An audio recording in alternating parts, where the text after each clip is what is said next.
Recording in progress. Good evening and welcome to the June 11th, 2026 Louisville Planning Commission meeting. With a roll call, please. Commissioner Ritchie. Present. Commissioner Mahaley. Present. Commissioner Brown Eyes. Here. Commissioner Basket. Here. Commissioner Hunt. Here. Commissioner Bangs. Here. Commissioner Choi. Do I need to unmute you?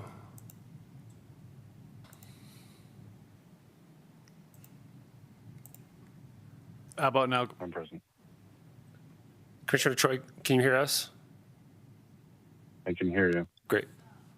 Thank you. A motion to approve this evening's agenda, please. I'll move approval of the agenda. A second. Second. All in favor? Aye. Aye. I'll now open it up for public comment for items that are not on this evening's agenda. So if you want to speak to something that is not included in the agenda, you would be welcome to now. If you're participating, I see a couple people participating online. Thank you. You'd use the raise hand function or star, whatever it is by phone, but star 9 by phone. Seeing none, we'll move into our first item of regular business. I will now open the public hearing on a request for a GDP amendment. The purpose of the hearing is to receive evidence regarding the application materials and provide a public forum for all interested parties who wish to comment on this request before the Planning Commission. The procedure for the public hearing will be as follows. First, there'll be a presentation and testimony by city staff, followed by questions from the Planning Commission staff. After this presentation, members of the public who have joined this meeting in person by computer or telephone may speak regarding the application. Anyone who would like to speak in person is asked to complete a speaker card. Use the raise hand function if participating by computer or star 9 if calling in by telephone. Please limit your comments to 3 minutes per person. 2 people present at the meeting may pool their minutes to allow 1 person to speak for up to a total of 6 minutes. The purpose of public comment is to receive public testimony and not a forum for debate or dialogue. Commenters are encouraged to raise pertinent issues and may ask questions for clarity. However, these questions will not be directly answered during the public comment period. The applicant and the staff will then be allowed to make a closing statement. I will then close the public hearing and no further testimony or other evidence will be received unless the commission decides to reopen the hearing. The Planning Commission will discuss the matter and may approve with conditions, deny, table, or continue to a specific future meeting. Public hearings are recorded for the public record. All testimony must be presented after stating your full name and city of residence. Does anyone participating in this hearing object to the procedures I've described? Seeing no objections, do we have notification? Yes. And do any planning commissioners have any disclosures? Seeing none. Great. Thank you. So Jeff Hurt with Community Development. I'm here to present a case for a general development plan amendment on a 2.8 acre site in Centennial Valley. The purpose of this amendment is to basically address the zoning for this site, and we'll get into the details. But the GDP amendment would essentially allow multifamily, permanently affordable, deed restricted residential on the subject site and allow residential density up to 37 dwelling units per acre and allow building heights up to 45 feet in height. That's the extent of the request for tonight. There's a lot of context, but that is the specific request. It is to support a future project. So again, it only addresses, this is really about the zoning for the site as opposed to a specific proposal or project. We'll kind of get into that as well. So it only addresses land use, density, and building height. To clarify, there will be additional future public processes for the any specific proposals. So that'll be through a PUD and public hearings as you would normally see. In this case, this is unique, and I'll get into why this is the case, but the city is actually the applicant working with Coble and Company, the property owner, for this particular case. So some background for the site. It is in Centennial Valley. It is governed by the Centennial Valley General Development Plan. That's essentially what sets the zoning for this site. And the issue and the reason for the amendment is that only commercial uses are allowed on this property currently. So no residential is allowed, hence the request. And so in terms of the context, it is surrounded by a mix of vacant land and some commercial office land. And is very well served by infrastructure in terms of transportation infrastructure. You see on this map here the proximity to the bus rapid transit station, so well served by transit, and the transportation infrastructure is in place to accommodate future development. whether it be office or residential. So this is just looking physically at what the general development plan looks like. I know we can't read this, and seeing where the site is within that. So it's a very large area this general development plan covers. And this site's kind of right in the middle of it, just west of McCaslin. So this is context that is not part of the proposal for tonight, but we felt it was important to share. So this specific request is for one site, but there is a larger discussion happening about additional sites in the Centennial Valley area, working with Coble and Company for looking at basically changing the zoning on some of those other sites from commercial to residential. So if you look in this map on the screen, I know it's hard to read, but the pink areas essentially show the areas that are being contemplated for future residential, whereas currently residential is prohibited. We only share that with you just to see the sort of the bigger picture that this one site is within. That would be a future general development plan amendment also to address all of those sites more holistically. This particular site is on kind of an expedited timeline, so we're moving it forward quicker. But this is the sort of the broader context. I will say also in the preliminary discussions we've had with Coble and Company, that the residential densities and the building heights on those other sites outside of this one are consistent with the comp plan, are actually lower than what's being proposed on this site, in both in building height and density currently. The nature of this being a permanently affordable just makes it a bit unique. So this actually went to City Council last week for a concept plan review. Concept plan is basically an optional step that an applicant can take to get council's early input before making an official application. So the feedback council provided last week was non-binding, but they did in general support the application and didn't express any major issues with it as it's presented in your packet as well. So the specific amendment being proposed would essentially change that GDP to carve out this one site within the GDP and say essentially on this one 2.8 acre site, multifamily, permanently affordable, deed restricted residential is allowed. And the densities and the building heights correspondingly would be allowed as well for just this one site. And happy to talk about how the affordability component is sort of locked in, but that would be through a separate agreement that would be referenced on the GDP to ensure that any residential on the site would be that deed restricted, permanently affordable. I'll talk about the details on the next slide here.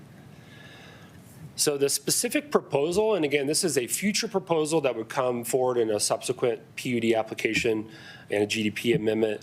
But the proposal is for 100 permanently affordable units, a mix of unit types, and the area median income ranges would be for households earning between 30% of area median income and 80% of area median income, with an average of 60% area median income across these 100 units for this specific project.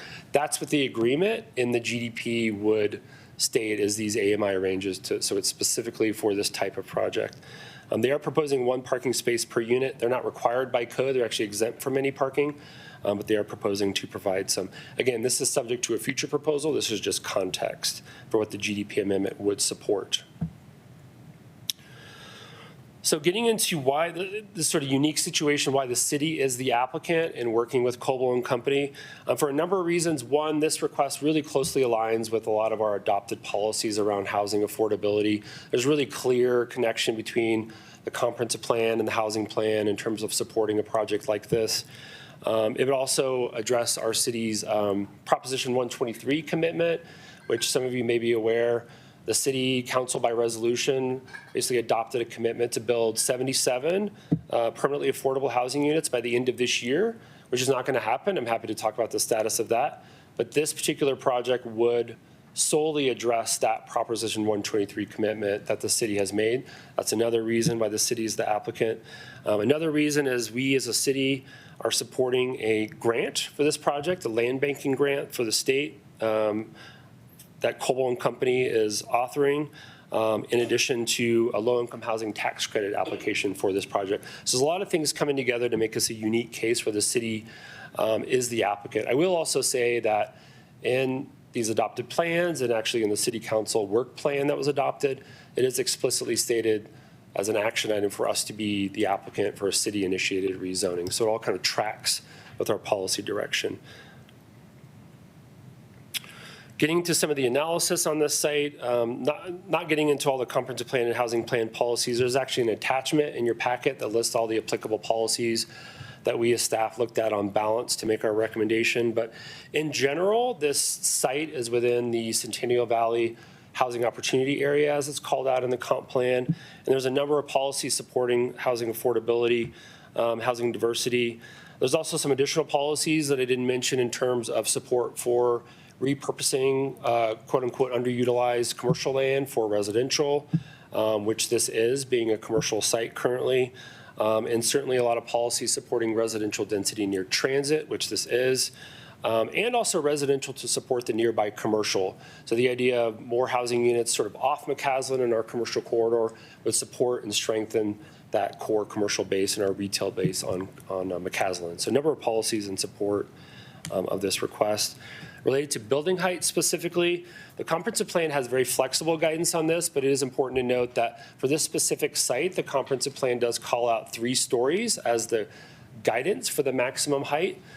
45 feet in height is intended to support 4 stories, so it does go above that, but it is important to note that the comp plan does explicitly state that there should be flexibility to the extent that a project provides community benefits, affordable housing being one of them explicitly listed. So from staff's perspective, it does align with that policy. In terms of building heights, Coldwell & Company did provide some visuals of what sort of the view corridor would look like from McCaslin. We'll go through a couple of those.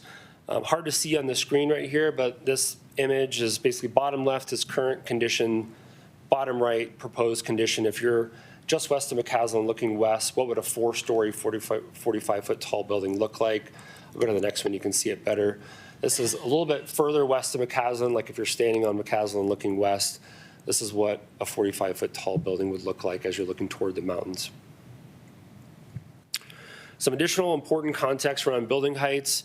We did analyze building heights in the area. If you look immediately south, the existing building is 35 feet, 2 stories. Just south of that, actually, the current buildings are actually 46 feet in height, so about similar to what's being proposed, but those are 3 stories because of the commercial floor plates are different. So it's similar in nature to some of the surrounding buildings in height. And I think this is the last slide on analysis. Again, on the Proposition 123 commitment, that's important for the city as well. It is also important to note that there is a broader traffic impact study that was included in your packet that looks at all these additional sites that we're working with the applicant to refine with our public works staff. That is undergoing final review, but there is some information on potential traffic impacts as it relates to both this site and the surrounding site if it were to redevelop as residential. And essentially the findings currently are that when you look at a build out of office versus residential, a build out of residential would actually be lower impact traffic in terms of like AM, PM peak times than office would be. So residential a bit lower than office. And that concludes the staff presentation. There's a lengthy recommendation and motion up here, but we do recommend approval for consistency with a number of adopted plans. We do have a representative from Coldwell here as well that is not going to give a presentation, but is happy to answer any questions about the project. Thank you. Questions for staff? Commissioner Ritchie. Thank you very much. I think this is a really great example of the type of work the city should be doing to advance our affordable housing goals. So generally, I'm really pleased to see this work. I do have a couple of questions. One, I'm curious, just you mentioned the Prop 123, where we are. I think you're tracking toward a good faith waiver or kind of fast track compliance so that we can make sure, these 77 or these units would count at some point. Yeah, we're confident that the good faith, I don't know if the terminology is good faith waiver, you may know better than me, but we're confident that we have made a good faith effort with the housing plan, with the comp plan, and with work like this, working toward that 77 units. So we're not going to build 100 units by the end of 2026, certainly, but we are confident we're tracking toward continued compliance with that. Just I guess encourage you to reach out to Joel and make Yeah. sure we've got all the check marks, because I think I think it probably would. I did notice a note in the GDP amendment that just says these affordable units should be, or the landowner of the rest of the property can be credited these units throughout. This only, I mean, if they still need more affordable units to kind of keep on their 12%, this wouldn't be the only affordable units? Is that how that's intended to work? Does that make sense? Like, say they build 1,000 units, right, and they have some gap much later on, they still would have to build more, or is this intended to meet the affordability IHO for this entire area? There's definitely some unknowns with that. I think the language in there is to leave open the possibility for, just to ensure that, that these 100 units or whatever it is could count toward the 12% of other units. So we don't know yet for sure how exactly that's going to look, but the intent is to work toward that as a sort of alternative compliance option, which is enabled in the code. And then I just have one final question, just related to design standards. So, you know, this area, I think, is subject to commercial design standards. I know we don't really have residential design standards. How do you think a future PUD might be reviewed for design? Just curious. That's a good question. We don't exactly know yet. That's definitely something that is going to be an important topic, probably for the broader GDP amendment when it comes forward, but definitely for any PUDs that come forward. We don't know yet for sure.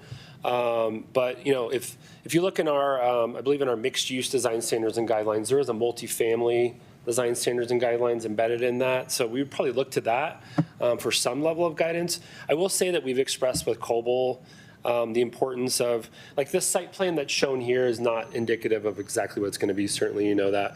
But we've expressed the importance of buildings fronting and orienting to the street, so there's an activation component. And so however we get to that point, I'm not sure yet what the mechanism is yet, but it's a good question. We don't know yet. Thank you. Are those affordable units, are they transferable between different owners? So if they sold a lot to a different developer and they said, okay, well, you can get units. It basically would run with the land, no matter who. So not with the land, like, so they're transferable to other properties. Credit of the. Right, yeah, as a credit. I mean, that I think that if I'm understanding right, it's similar to Commissioner Ritchie's question in the sense of, like, these units are intended potentially to be credits toward compliance for offsite. Right. Yeah. And would that include other owners? Could they sell those credits to a future developer potentially? I don't know. Possibly, yeah. I think we would have to look at that in an individual sort of case-by-case agreement. But the path so far has been one common kind of ownership group that would do Right, it. but that could change. It's conceivable, yeah. I mean, that would have to be fleshed out in an agreement, and you all certainly would see that if that changed. Okay. Yeah. Commissioner Mahaley. Yeah, clarifying point. I'm under the impression from your presentation and reading the application that so the 100 deed restricted affordable units, that's 100% of the property. Are there any units on the property that aren't affordable housing, or is it all affordable housing? You could get clarification from the Coble representative, but my understanding is 100%, all of them are all deed restricted, yeah. Okay, and you know, it said it's close to transit and there's sidewalks, but do we know, if you could pull up the map, like where is the public transit relative to this property? I think there's a stop on McCaslin, but I'm not 100% sure. Yeah, I don't have a great map, but the best I can do is this image right here, which I could blow up, but it's about 2 blocks south, and there is a fairly direct pedestrian bicycle route. Yeah, like I'm aware of the sort of the hub there where the Black Star is, Yeah. but isn't there a bus route that goes up McCaslin I believe as well? And aren't there 228. stops as well? Okay. I'm not sure exactly where the stop is, but I believe it's 228. I'm just wondering, because I don't really know the state of the sidewalks, and is it suitable for the volume of people we're talking about in there? Something to consider. It says there's sidewalks there, but are they in good enough shape? Do we need to address that as well? Maybe that's for later during the actual development proposal, but just poking at that a little bit. Yeah, that's an important consideration. I think we'll continue to talk about it. Something I'd want to see on the planning commission, presented to the planning commission later in terms of where it fits in the bigger picture and Yeah. making sure that it's actually an adequate, because people whip through there driving. You know, is it safe for people to actually walk? You know, it says 2 blocks, but that is actually a pretty sizable distance through a pretty heavy area with cars. So just want to make sure it's a safe place to walk for facilitating public transit. Yeah, definitely there'll be a PUD level topic of concern, yeah. That new development from CU right between there, right? So there's going to be a whole lot of, potentially a lot of There's going to be a lot residential going on there. and, Yeah. which I think could help too, because CU's obviously going to have to do something for pedestrian walking around there too. But are you done? Good Okay. questions, yeah. Any question I had, and this is just maybe from my knowledge, but the Prop 123 commitment, does that make any distinction between rental units and ownership units? I don't believe so. Yeah. It's just the number of total units, but there's different requirements for affordability if it's ownership or rental. Right. I understood that. I just wondered if there were, if there were going to be any plans in this property, and you may not know this yet, but for any ownership type of units as opposed to just rentals. But it sounds to me like this is entirely intended to be rental units. That is the intent. Yeah, if that's different, feel free to correct, yeah. So I look forward to a kind of more holistic, comprehensive plan for this area. In the absence of that, understandably due to the time, are there any other warnings or concerns? We don't change zoning kind of on this scale too often in the absence of an area plan, sort of. Are there anything that we should be concerned about as a city when we're changing something like this? Yeah, I mean, this is the reason why we had a comprehensive plan, right? In part is to establish guidance for specific areas of the city. And so we were very thoughtful, I think, about what Centennial Valley should look like. And so this area is very intentionally kind of established policy-wise as an area that would support residential. And even with the density ranges and the heights, I think it's, we don't have a granular McCaslin small area plan like we used to have, but I think the intent with the comp plan is to keep it flexible. But it was very deliberate to look at this area as a sort of a residential opportunity area. Okay. Yes. So building off of that, thinking like water and sewer, we're adding quite a few units where they weren't before, and it's, I think, mostly commercial or industrial. Like, is that, I'm assuming, so I wanted to make sure that someone's looking at the sewer capacity and the water capacity, and adding that extra story is not going to be a tipping point in the greater scheme of things of how we're going to look at this area long-term, to Steve's point. Yeah, for sure. I mean, and again, not to pun it, but once we get to a specific proposal, that's all part of the evaluation that's done by our public works folks in terms of water, wastewater capacity. I will say, with the comprehensive plan, there are unit count ranges contemplated in there, and those unit count ranges are assigned by sub-area. So Centennial Valley has a general kind of sub-area. I wouldn't call it an allocation or a goal or a target. It's just here's how many might happen. And that was done intentionally, in part to address the need for residential, but also in close coordination to make sure we have enough water and wastewater. So it's well within that kind of analysis that was done. Does anybody happen to know how many units are at Kestrel? I don't. That's more than 100, I Anyone want to guess? imagine, yeah. More than 100, probably Yeah. less than 200, but I'm not sure. Yeah, no, it sounds about right. Commissioner Banks? Yeah, quick question. So understand it's a GDP level only at this stage. If this were approved, I presume the units need to materialize in order to be considered credits for other developments that the developer may then pursue. Meaning it can't be the promise of 100 units, it needs to be the delivery of 100 units for the credit to be applied. Yeah, that's correct. And the exact mechanism, I don't think we know yet to make sure that connection is clear, but you're right, yes, they would need to actually be, so there'll be some sort of sequencing that happens where one has to happen before the other one gets recorded or something or approved, but I don't think we're quite there yet. Okay. And stating the obvious, obviously the developer is going to be motivated to maximize the density if this were to be approved in order to maximize the credits they would benefit from.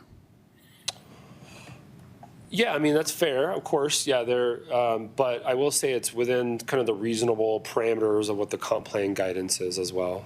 Sure. Well, and they're not all micro units, right? There is a spread between 1, 2, and some 3. Yeah. Yeah. So Yeah, there are 3-bedroom units. it's not maxed out per unit, right? You could get more one unit. No, but I mean, is how clear are we in this GDP? I've read the packet, but how clear are we as to how many units? And we're not giving an exception on density as such, right? Yeah, the only sort of density parameters are really in the comprehensive plan currently, because there's no zoning. Usually there's like an underlying zoning that says, X units per acre is your maximum and you need a waiver from that or whatever. We don't have that baseline. So, the comp plan is really all we have. And so this goes slightly above it, But again, with that flexibility kind of explicitly stated in the comp plan, where it basically says, this is the range that could be appropriate here. If you were, as guidance, if you were to vary from that range, meaning go a little bit higher, we should get something in exchange for it that's really valuable, such as affordable housing. Right. And the PUD stage obviously will dictate what ultimately we agree to. In terms of the specific number of units Yes. and everything? Yeah. Yes. Okay. This is establishing the cap, the Yeah. maximum, yeah. Okay, thanks. And I just want to clarify, so there have been the questions about maybe transferability of the deed restricted units that are proposed under this GDP. And, you know, the specific ordinance says that this is to allow multifamily residential development with all dwelling units permanently affordable through deed restrictions. We have our other affordability requirements for other multifamily developments. With this resolution, we would be requiring every unit that's here on site to meet the affordability requirement. And because of that, they would be counted towards this approval, not transferable to some other development, because you can't count the same unit twice. Correct? Yeah, you certainly can't count the same unit twice. So, what this action would do tonight is it would allow residential, but only for permanently affordable deed restricted, and it would allow those units, it would establish what those unit types could be in terms of median income ranges that could be affordable to them. And it would allow, it doesn't explicitly say who it goes to or where, but it would allow them to be used as credit toward other developments. Sort of TBD on what the exact structure looks like, but it would enable that flexibility. Does that make sense?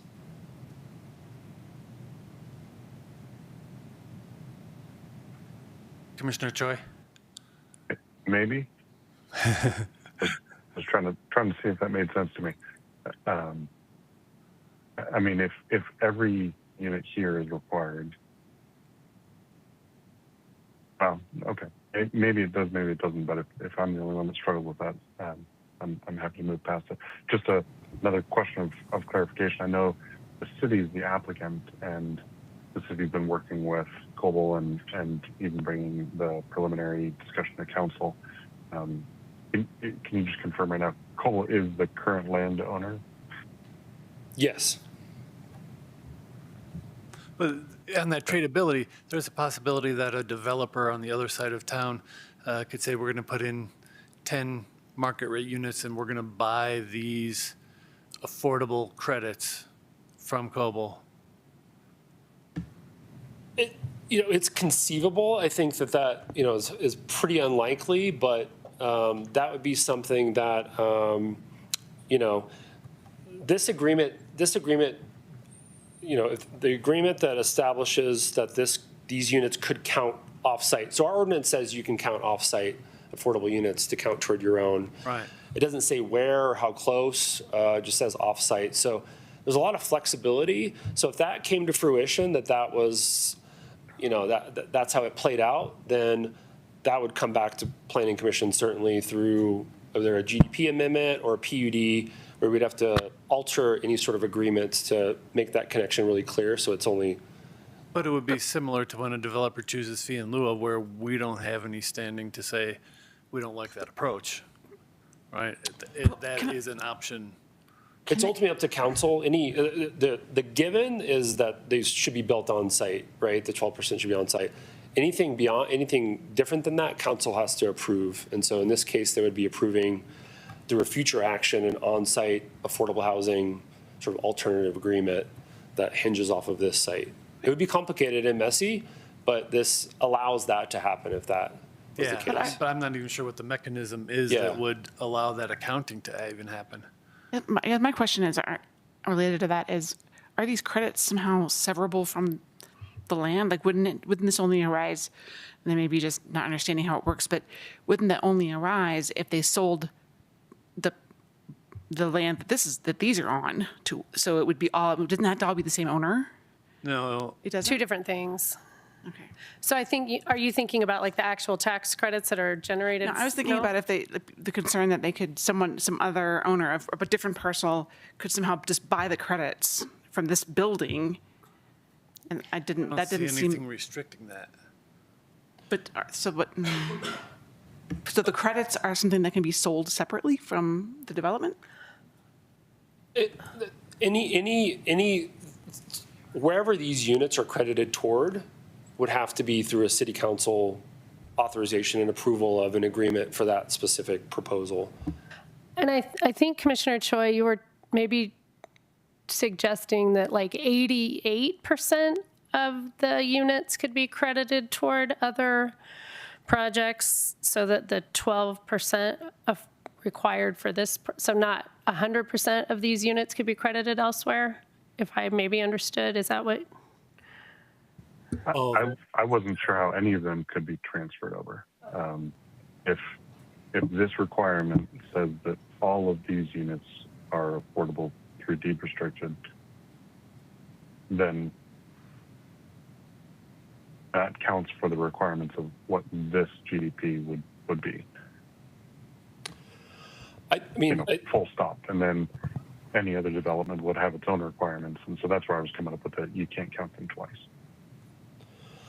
I will say that the path that this is on right now, in looking at the broader context, is that this is one GDP amendment that has one agreement tied to it that says these units have to be deed restricted and affordable, all of them of the case, and they can be used to satisfy requirements offsite without specifying where it goes.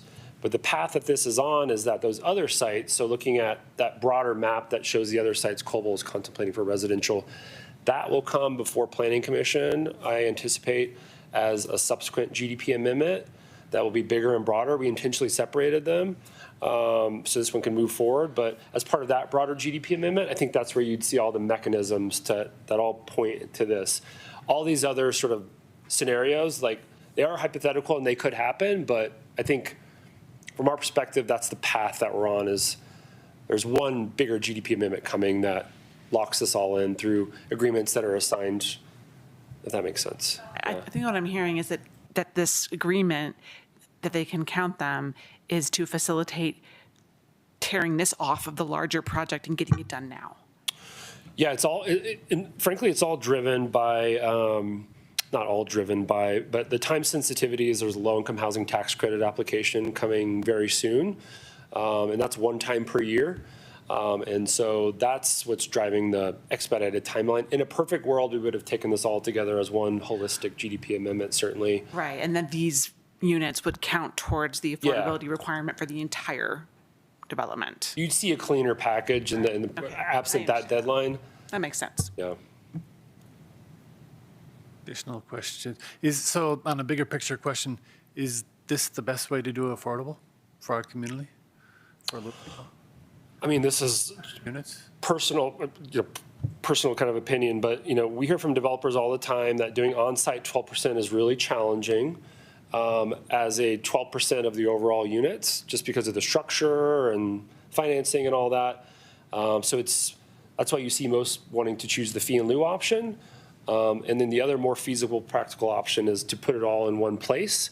So you have more of a clean sort of financing structure, tax credits, all that kind of stuff.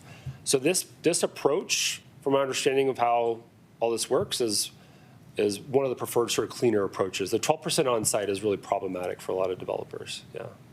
And so with the 12% on-site, we also have a requirement that they be similar, style, fit out, Yes. finishing. This doesn't necessarily have anything quite like that.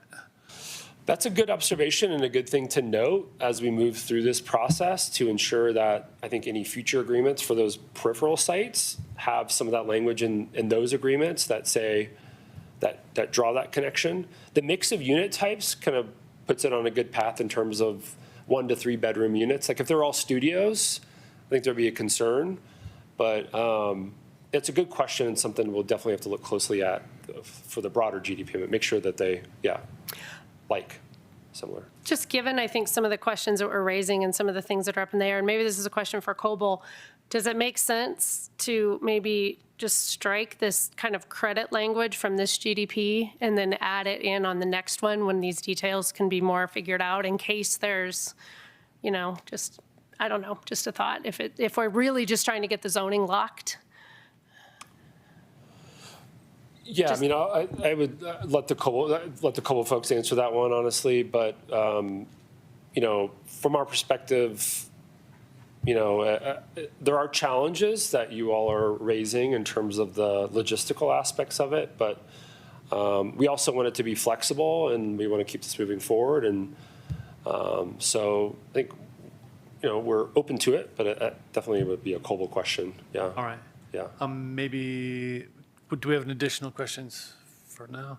Maybe as we invite him up, recognize that, again, right, we're looking at only the GDP for this without the affordable technically, or Well, with except a there's the note requirement on the for affordable. GDP that references the affordable, so that's where I'm Yeah, a little mixed. no, and appreciate that they're here to speak to it, even though they're not the applicant, so. Commissioner Choi, do you have any questions for staff at this time? Seeing none, all right. Can we invite them up? Yeah.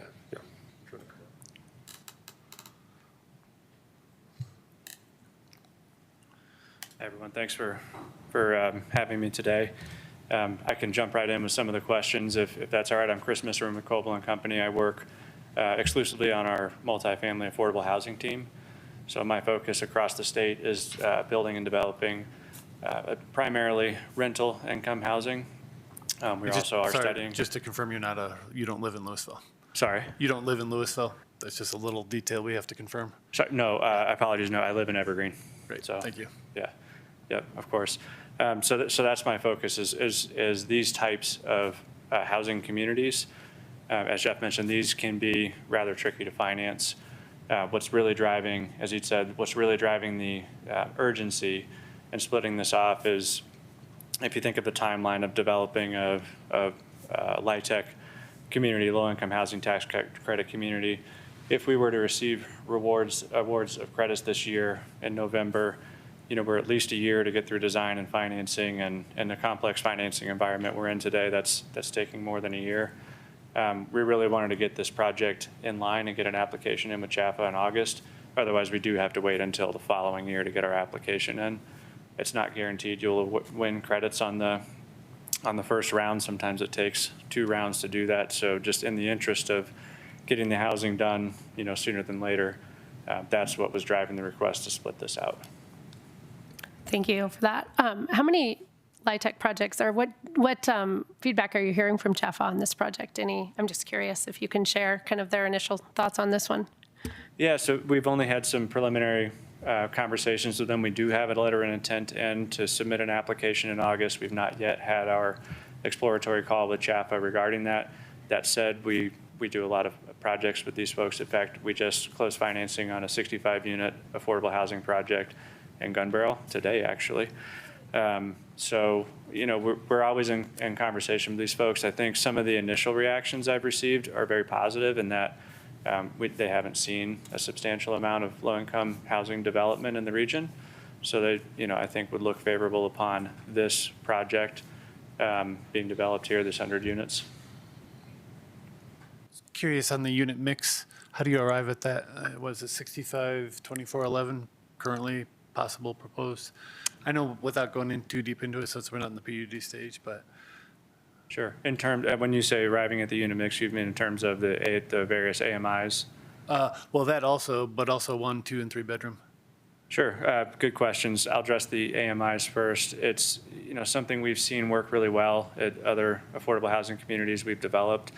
This will be our 13th low-income housing development if we're successful with the application. We've seen for family housing like this, certain AMI mixes work well. The average below 60% is a target for us. We try to keep the average below 60, depending on different soft funding sources that are available to us that we might utilize for the project. Each one will come with its own requirements for certain AMIs. So taking all of that into account on what we've recently used to accomplish projects in Lone Tree and Gun Barrel, we feel like that is an AMI mix that would be supported by CHFA. Got it. And then, And do you then- happen to know off the top of your head roughly what those AMIs equivalent to with rent? I should know that off the top of my I head. mean- I don't have the exact numbers off the top of my head. I would tell you that entry-level rent for the lower AMIs is going to be closer to $600 or $700 a month. And then as you get closer to 80% AMI, they're going to be, depending on bedroom counts, you know, be in the $1,500 to maybe $2,000 range, depending on you know, 1, 2, or 3 bedrooms and AMI level. Sure, thanks. Yep. Any additional questions? Commissioner Choi, anything? Seeing nothing?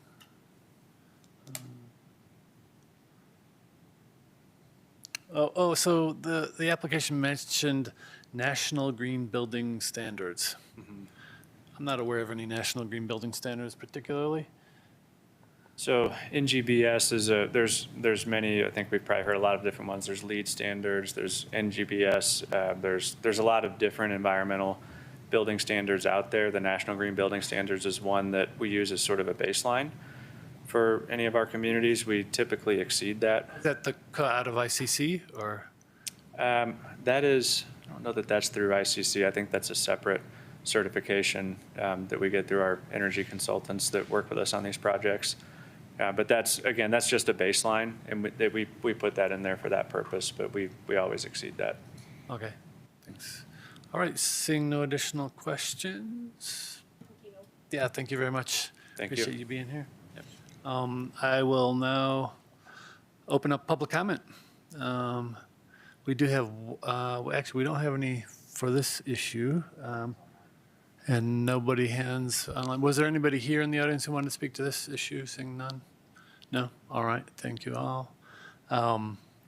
Seeing none, we will just turn it over to staff for a closing statement then. No closing statement. All right, thank you. I will now close the public hearing, and planning commissioners will deliberate on the evidence presented. During deliberations, no further public comment or other testimony or evidence will be received.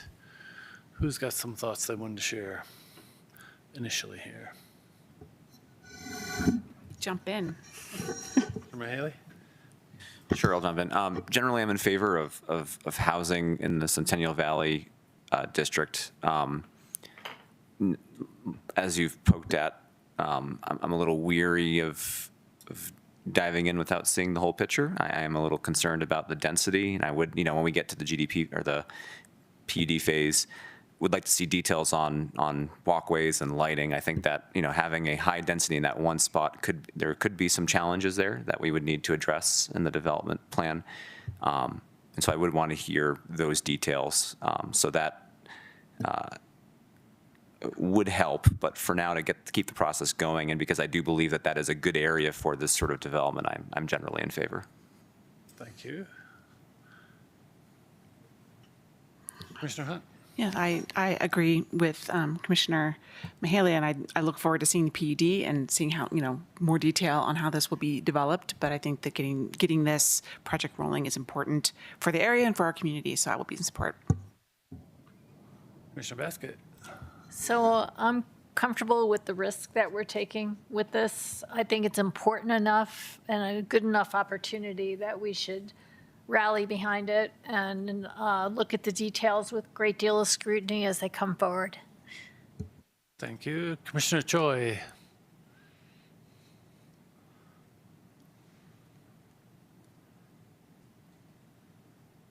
We almost have, Chair. yeah.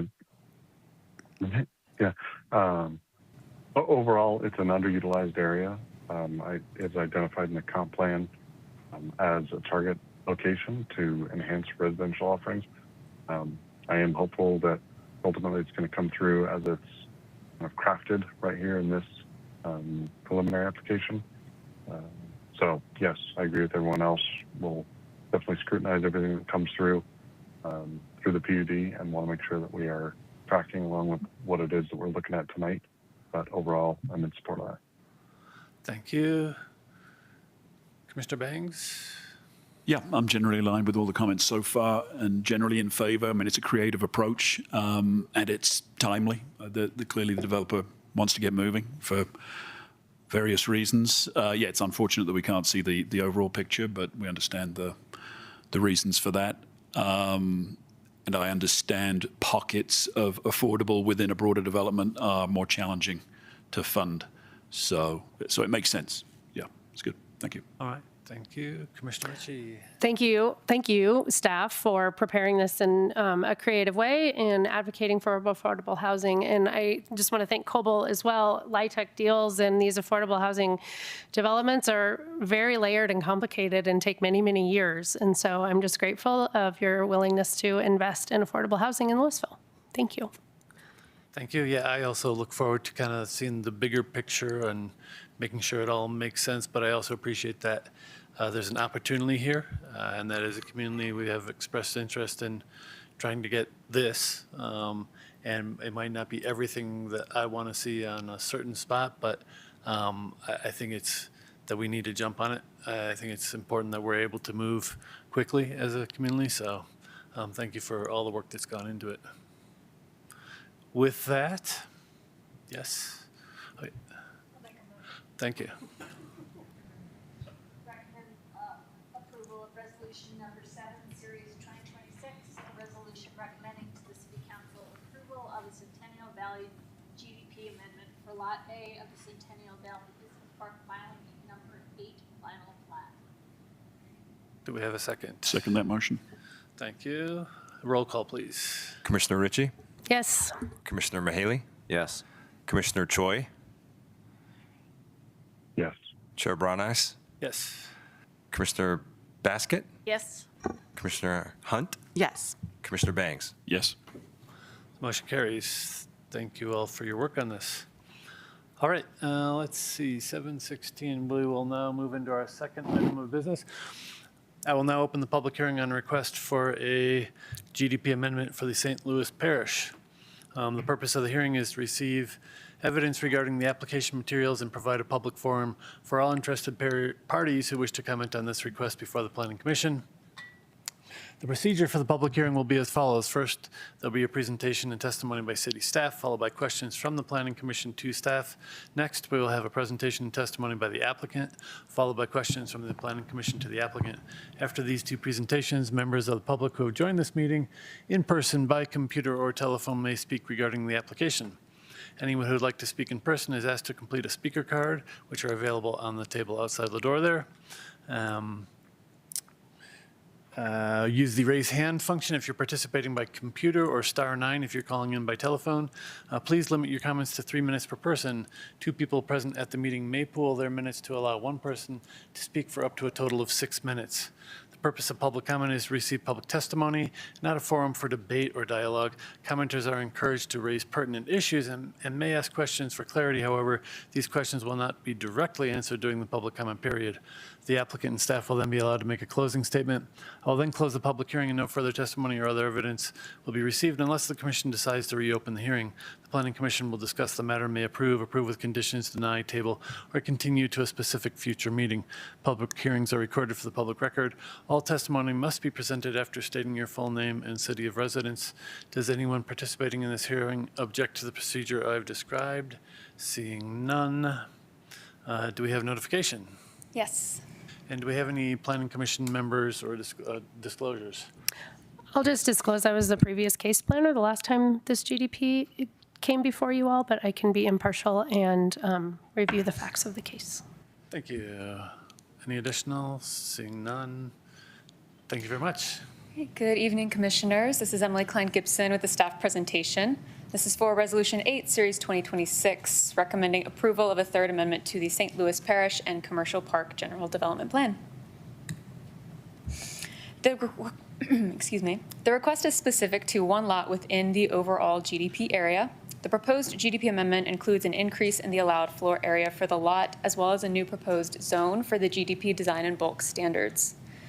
The request is to best facilitate the development of an indoor sports complex, which will be further reviewed by separate PUD and SRU applications in the future. Staff is recommending approval of the request with a condition that the GDP is not recorded or become effective until the PUD application receives approval from City Council.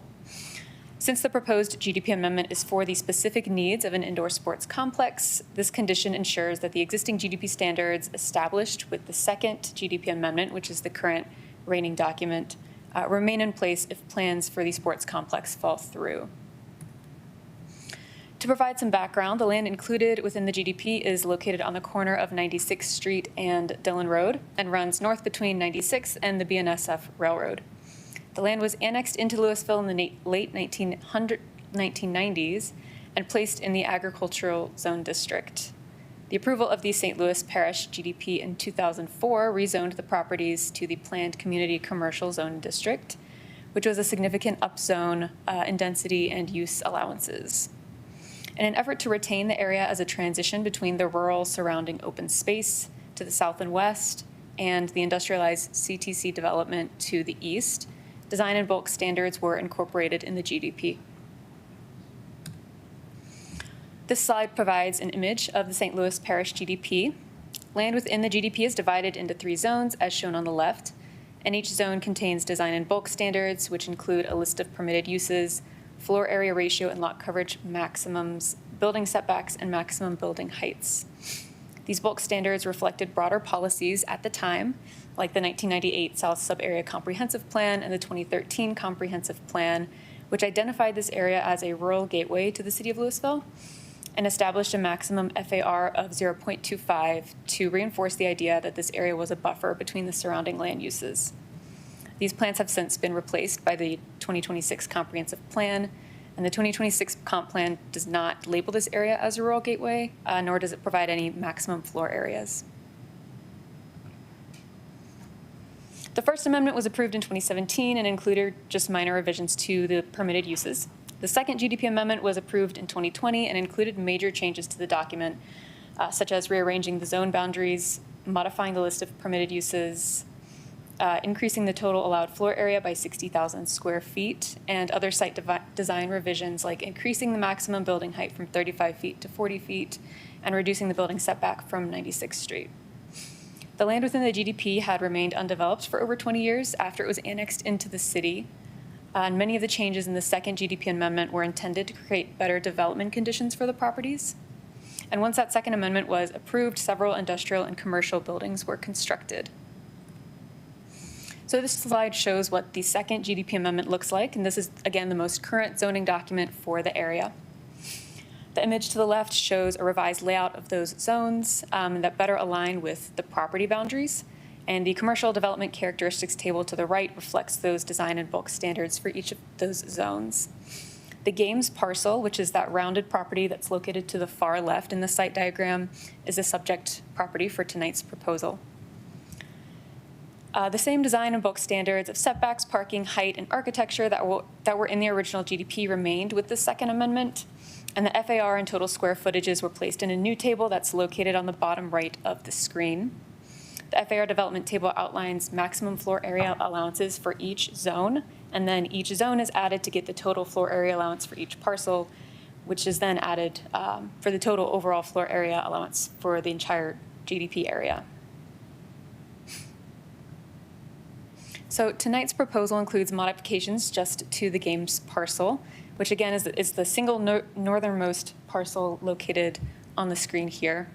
The proposed changes include increasing the floor area allowance from 50,456 square feet to 80,000 square feet, and creating a new zone 2C for just the games parcel, which would consolidate zones 2A and 2B while maintaining those same bulk and design standards. The table to the right provides an overview of the changes in floor area from the original GDP, the Second Amendment, and now tonight's proposal. And this slide provides an image of what the proposed changes would look like on the GDP document itself. And those changes are highlighted in red. The proposed Zone 2C covers the entire parcel and would allow for greater flexibility in building placement on the site without being constrained by the floor area maximums for each of the individual Zone 2A and 2B. And the proposed Zone 2C bulk and design standards shown to the right include the same standards that are located within Zone 2A and 2B, just in a combined format. The transition in building height and roof design from Zone 2A to Zone 2B is proposed to be represented by an equivalent linear distance from South 96th Street. And the bottom right shows an updated FAR allowance table that reflects the proposed increase to 80,000 square feet. A conceptual site plan and updated traffic letter were included with the application to provide an example of a potential development layout, as well as potential trip generations for the site.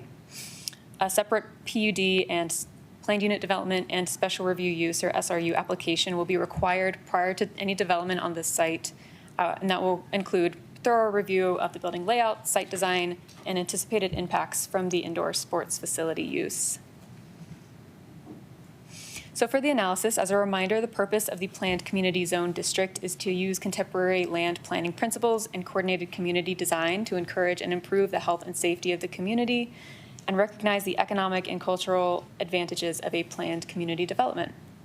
There's no specific review criteria for GDPs in our planned community district, so they follow the same process in which they were originally approved and are guided by the above purposes. Staff find the proposal is consistent with the purpose of the planned community zone district. Although the maximum floor area allowance for the games parcel is proposed to increase, the same design characteristics that were established with the original GDP and then revised with the second amendment are still in place and are aligned with that original intent to maintain this area as a transition buffer and in bulk and density from the open space to the CTC. And those design and bulk standards that are outlined in the GDP, combined with our commercial design standards, which are required for any commercial development, provide additional parameters to ensure that future development remains aligned with the character of the surrounding area. And once again, prior to the construction of any building, those PUD and SRU applications will be reviewed and will require public hearings. So the 2026 comprehensive plan labels the property as part of the mixed employment place type, which is the place type that's also designated to the CTC. This place type allows recreational facilities as a supporting land use and encourages a mix of land uses to support economic growth and activated employment areas. The proposed indoor sports facility is also supported by policies in the comprehensive plan that encourage a range of recreational opportunities and facilities that support the community needs. So with all of this, staff recommends approval of Resolution 8 Series 2026 with the condition that the GDP amendment shall not be recorded or become effective until the final PUD for the indoor recreation facility project has been approved by City Council. This concludes the staff presentation. The applicant is also present and would like to speak, and I'm happy to answer any questions. Thank you.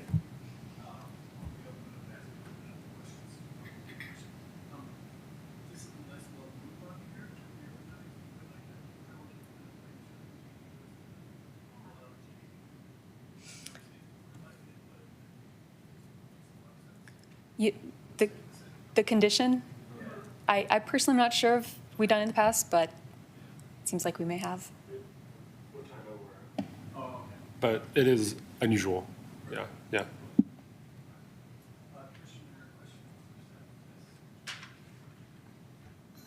Thank you for your presentation. So I don't have history on this project. So is St. Louis Parish proposing any other buildings or structures? The St. Louis Parish is not part of this Not for proposal this. at all. I understand this is just, Yeah, it's just the name of the guiding zoning document.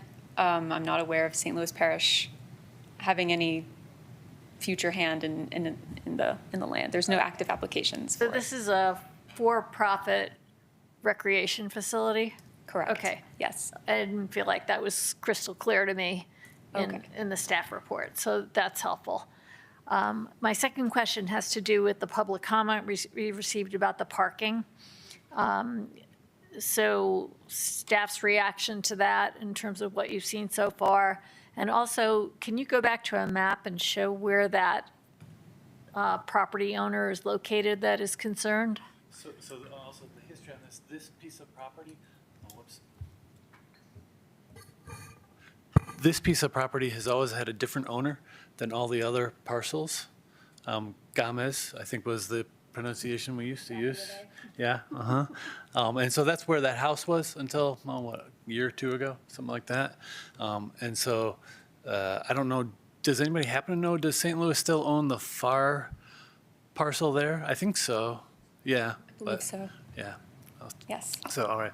Yes, so as we move into that, parking, can you speak to that? Sure. So the applicant did provide a conceptual site plan based on just by staff's recommendation to provide that, just to ensure that their proposed building bulk and the required minimum parking spaces per our municipal code could fit on the site.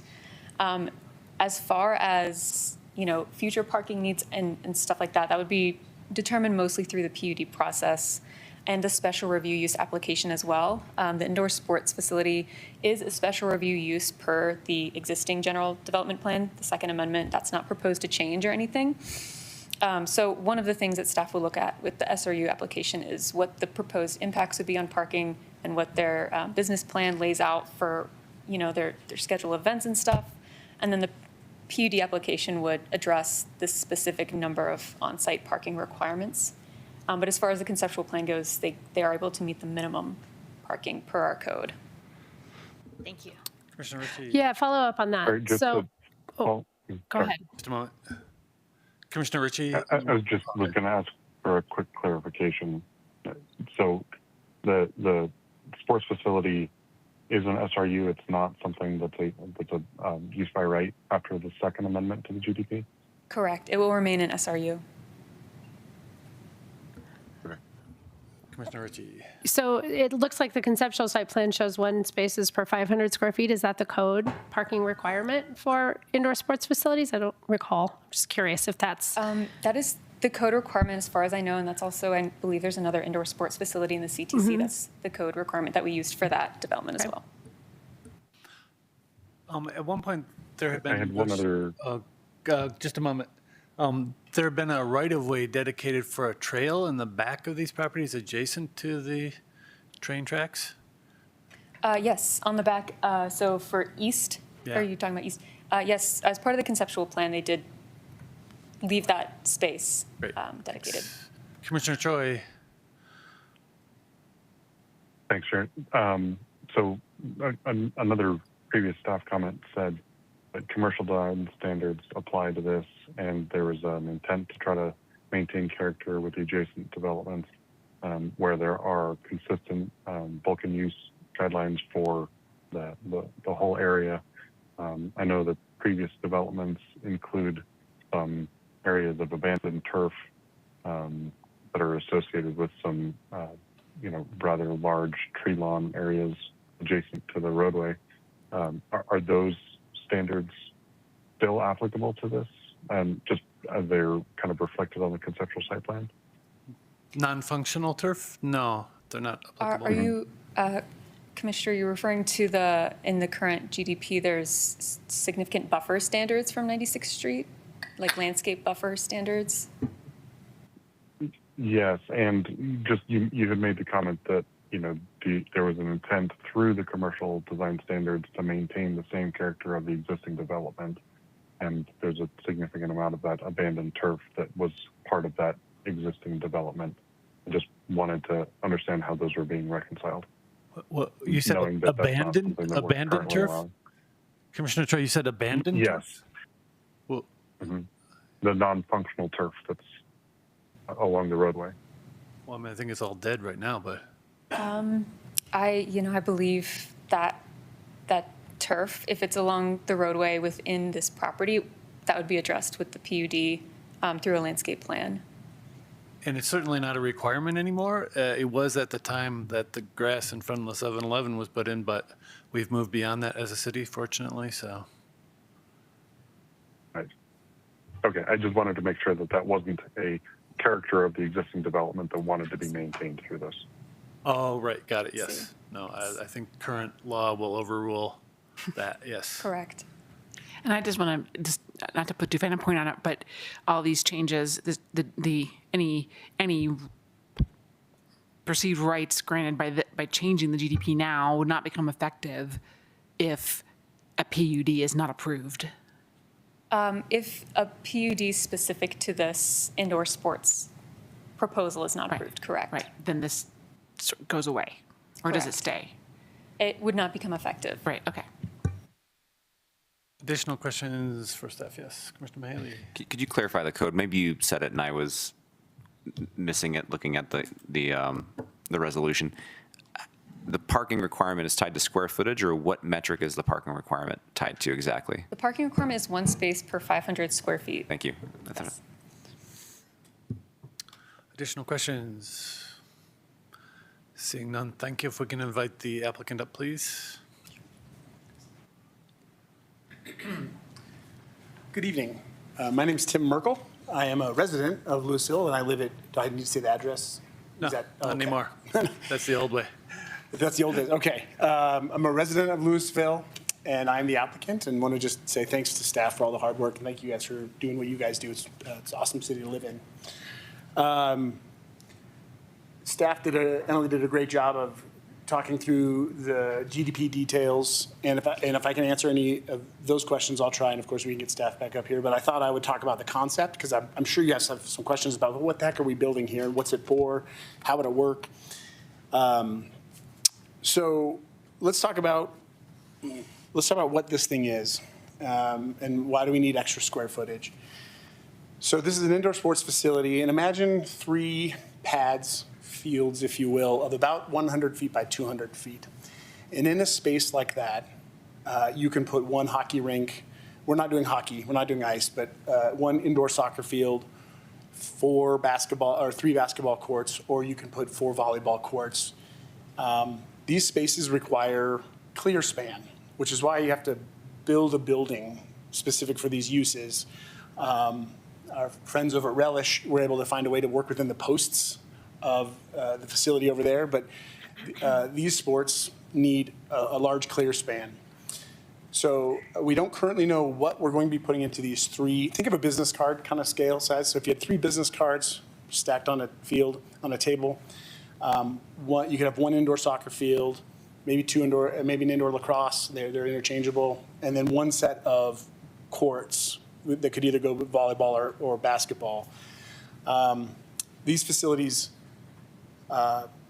scale are only really feasible these days in this environment with the cost of money and the cost of construction are only really feasible at a large scale. The economies of scale kick in to make these projects barely feasible. Most of these projects are passion projects, and this one included. It's still a for-profit, it will be a successful business, but there's a lot of heart in these types of projects.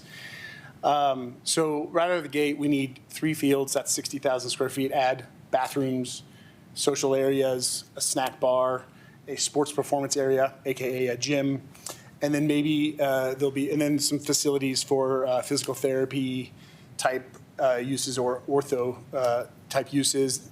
We're envisioning a partnership with a hospital, Advent or UC Health, having a facility, having some space in the facility.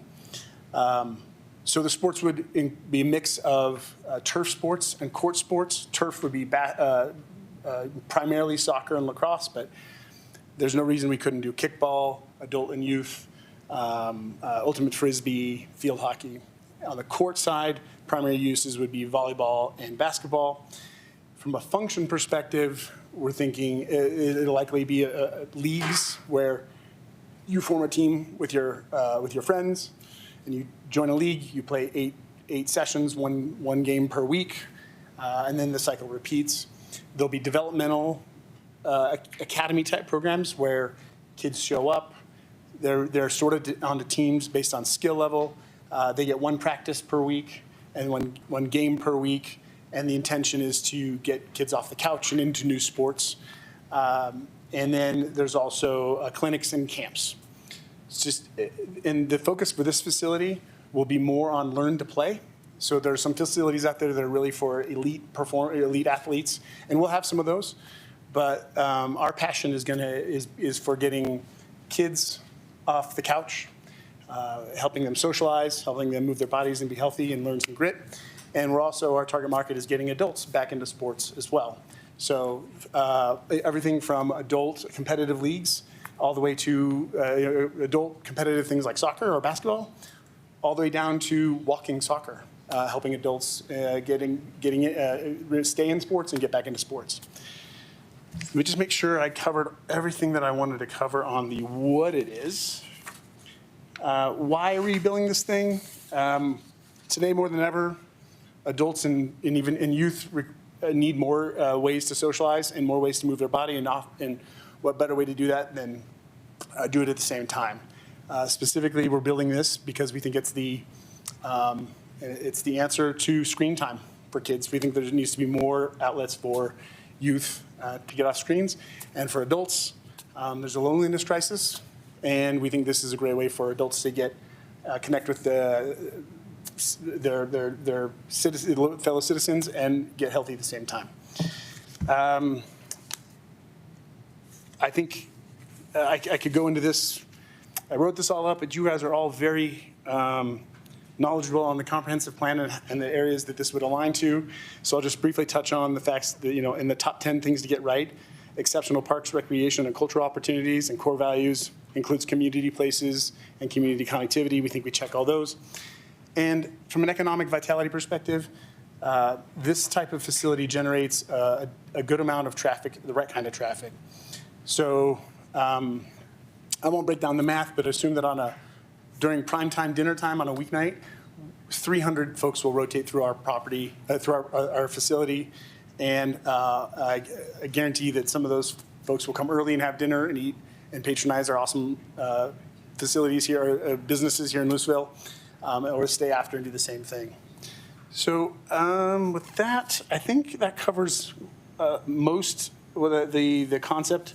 I'd be thrilled to answer your questions that you have on the concept, but keeping in mind that this is just a GDP amendment, and we're really just trying to figure out if we can get enough space to start to design this thing. So we've done some feasibility studies. I'm sure we're going to talk about parking. And so once we get the thumbs up on this, then we will get into detailed planning, and we will be able to answer a lot more details during a PUD and special use review process. Thank you. Questions for the applicant? Yes, Commissioner Bangs. Have you done one of these before? No, we are, just to be totally blunt, this is, my day job is something different than this. So my investors and I are together with some expert consultants who, this would be their 81st facility that they've built, and not just the construction, but design the programming, and actually there's firms out there that will actually run these facilities alongside you. So we're getting a lot of expensive expert help. And in this area, what's the nearest like facility of this scale? Absolutely. So many of you might know Sports Stable or the Coplex here in town, or Boulder Indoor Soccer or Longmont Indoor Soccer. You hear all that and you think, wow, why would these guys want to build yet another one? We've got some pretty detailed market analysis that shows that this area is very active and very fluent. And parents will spend a ton of money on kids in sports. That's not the goal is not to squeeze that out of the parents, but these facilities are expensive. It's the cost of the facility is the number one line item in our operating budget. And so we unfortunately, in today's environment, we need to charge a certain amount, and this community can afford it. Okay, thanks. Yeah. I know a lot of this can go for when you do the POD, but Yeah. how would you then, because the closest one, it sounds like, is the Sports Stable, like how would you distinguish what you're offering from planning to offer from what the Sports Stable does? Great question. So Sports Stable is over 50% ice, and ice is, from a business perspective, really tough. And they're doing a great job.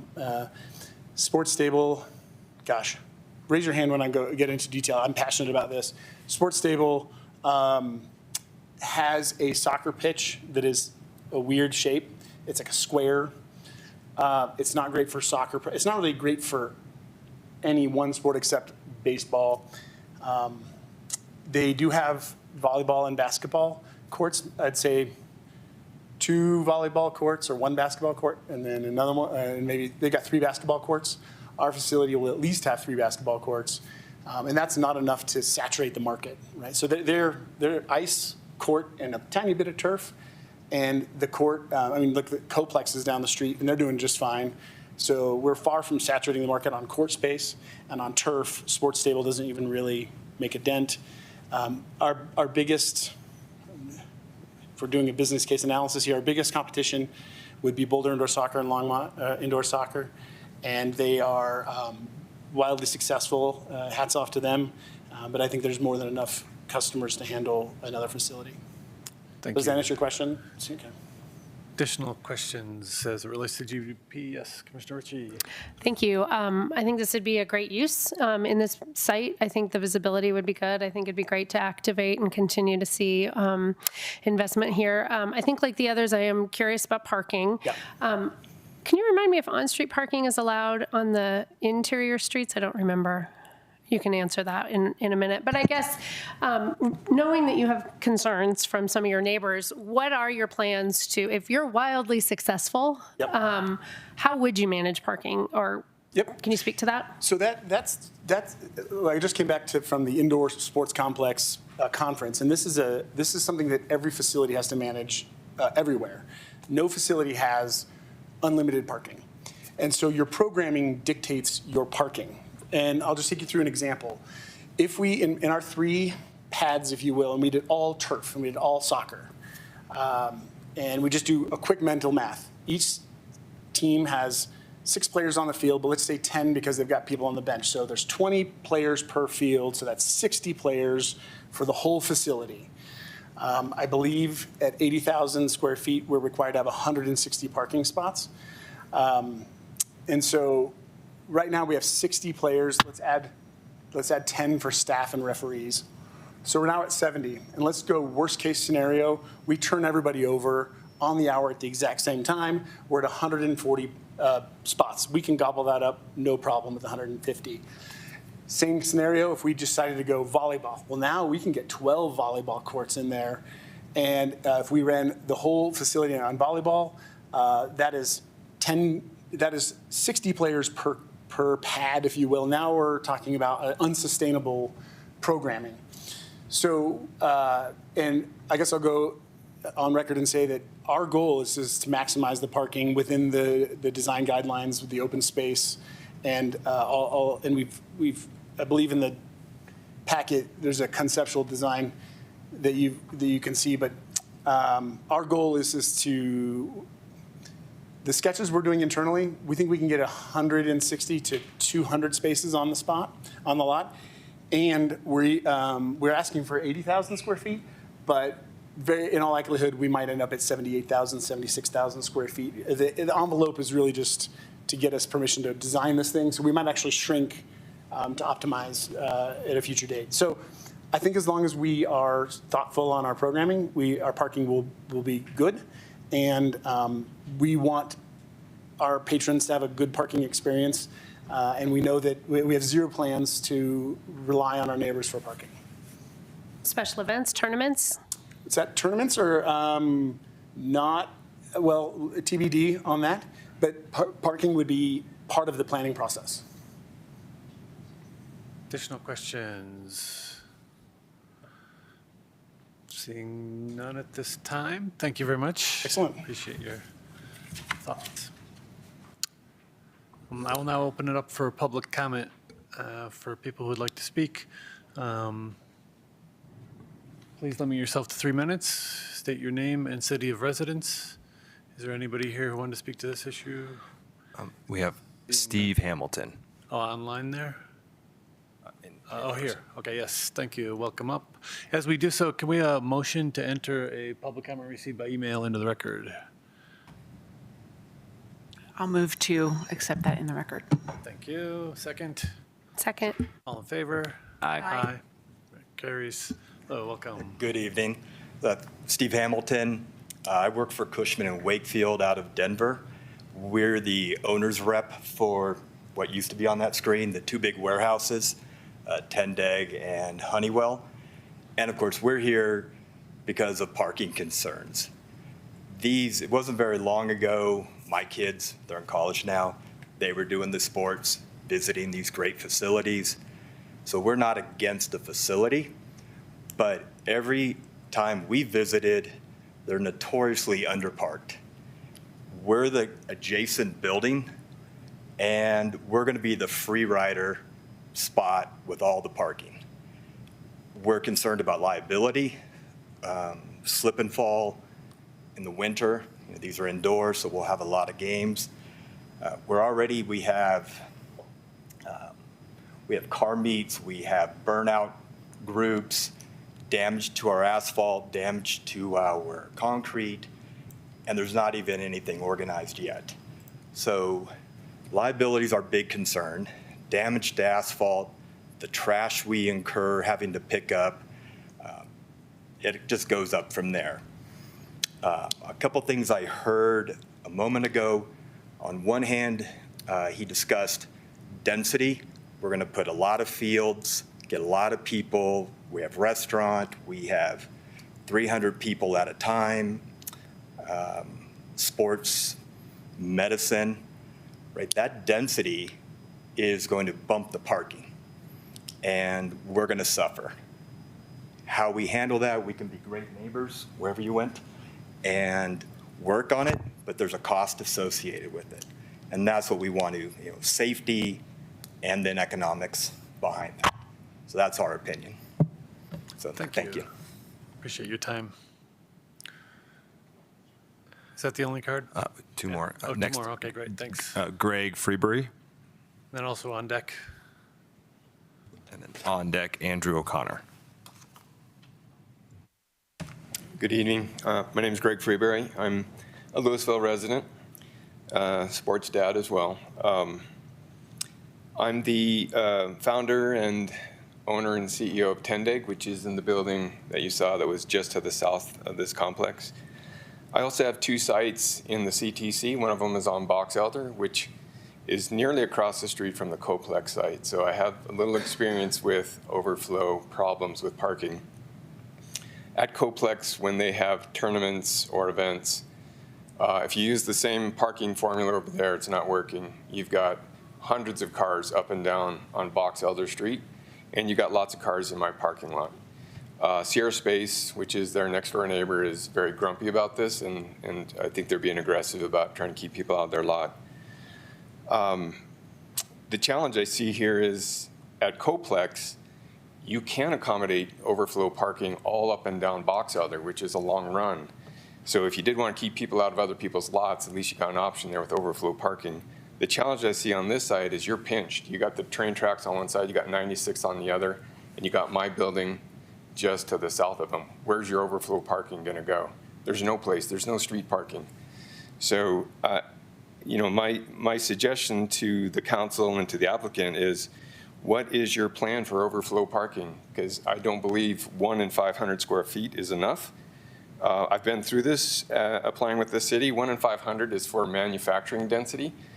I think when you've got an event and you got mom and dad and grandma and grandpa and friends and coaches and hopefully scouts, we got ambitious young athletes around here. I don't think you've got enough parking with that square footage and that kind of density.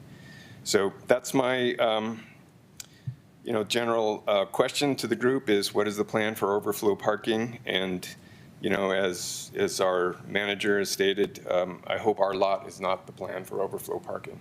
Thank you. Thank you. Andrew O'Connor. Good evening, Commissioners. Thank you for listening to me today. I just want to say I'm not so fast on this development. I think we need to slow it down. I just came back from a meeting with the attorney for the Archdiocese of Denver. There's a related issue here about the title to this property. Also, possible quiet title action is going to be filed. I gave them a copy of the lawsuit that's pending right now involving the city of Louisville and the St. Louis Parish and the Archdiocese of Denver. There's a lot of complications on this issue, and this goes way back. My daughter went to school at St. Louis. I've been a parishioner there for over 25 years. That originally there was a barn on that property, and we used to have parish meetings, events there, and family donated that property. So there's some issues about what was supposed to happen with that property. One of the priests at St. Louis lost his job basically over the sale of that property. So there's a lot of issues going on, and there's concerns with the Archdiocese of Denver, and there's concerns with St. Louis Parish in regard to this parcel. So I would ask that we maybe break this slow it down a little bit and look at some considerations, including the title. I'm not so sure it's clear, and I think there's a quiet title action that's going to happen on this. Thank you. Thank you. Seeing no hands raised online, that's it for internal. All right. Would invite the applicant up for a response to any of these questions and closing statement.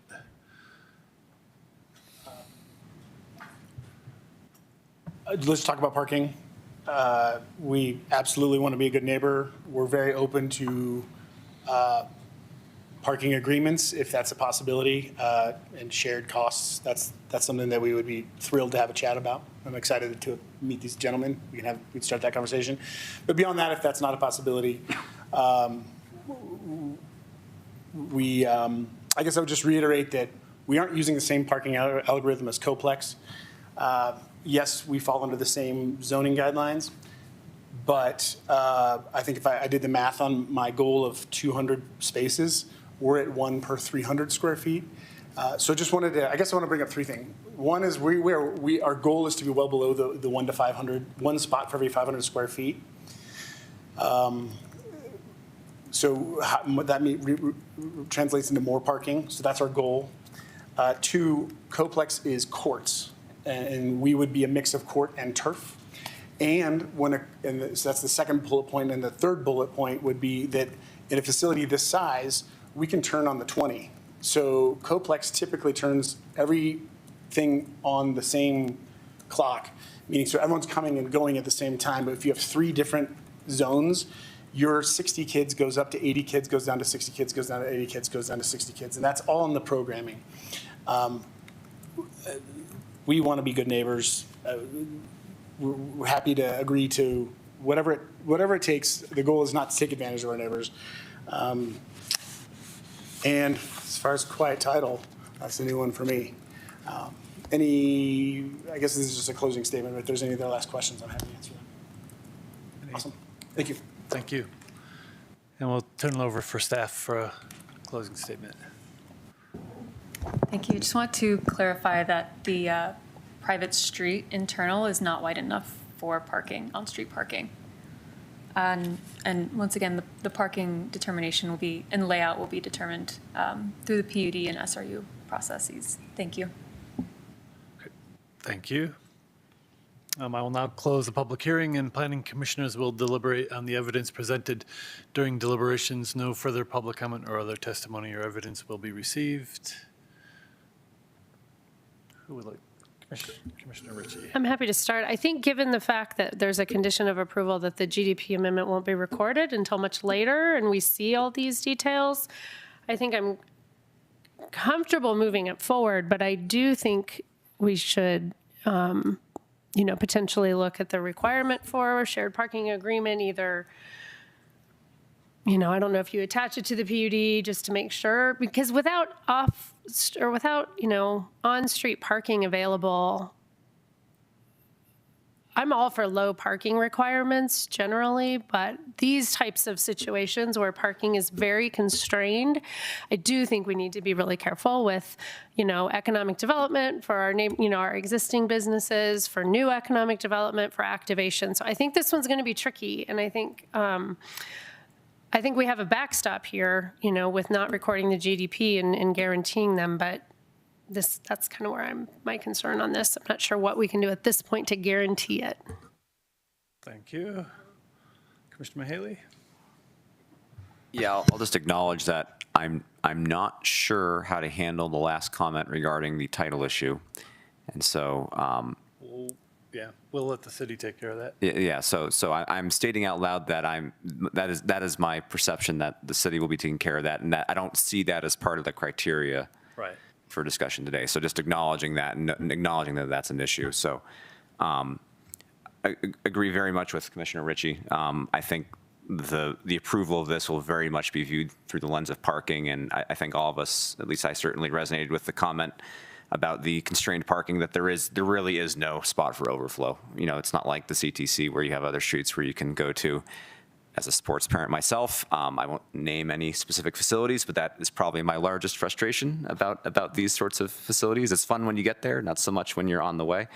And so I think that's going to be the crux of the issue when we're looking at the design. And so that being said, we can't really get to that phase unless we make some progress. So I am in favor of this so we can get to that phase and start getting into the nuts and bolts of what's the layout going to look like, what's the parking going to look like, what is it actually lining up in terms of parking per square foot, acknowledging also that that's, as noted by the applicant, that's also a function of what's actually going inside. Is it just dense courts? Is it fields? You know, that very much factors into the math here. So I want to see the details, and I like the backstops as noted. So I am in favor of acknowledging these concerns and these key issues that we're going to have to be very diligent on.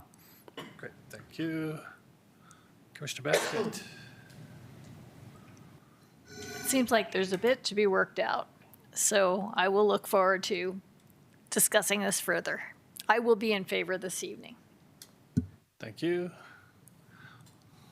I think it's all been well said. I don't have really anything to add other than, I look forward to seeing the PUD as well and getting the details ironed out. I think it's a really nice idea to bring some more economic development to this particular spot if we can get all the details worked out. So I'm in favor as well. Yep, similarly, I'll be in favor. GDP subject to PUD seems to be the perfect way to proceed and make some progress and get to a decision. Thank you. Commissioner Choi. Thanks, Chair.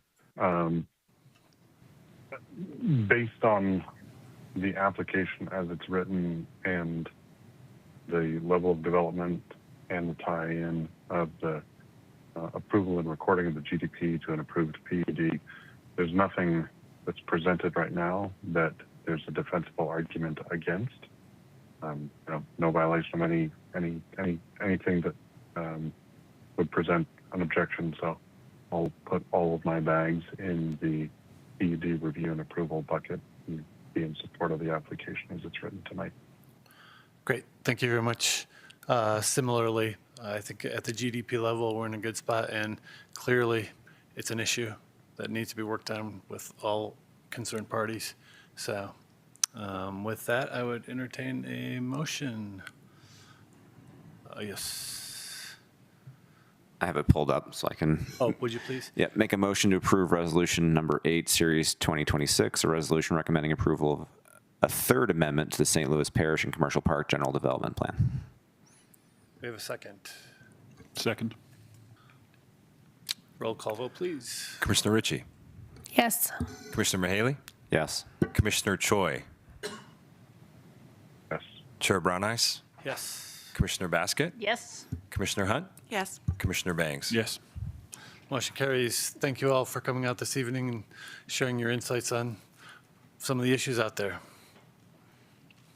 We'll take a 7-minute break, reconvene at 8:10.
trifecta of planners tonight.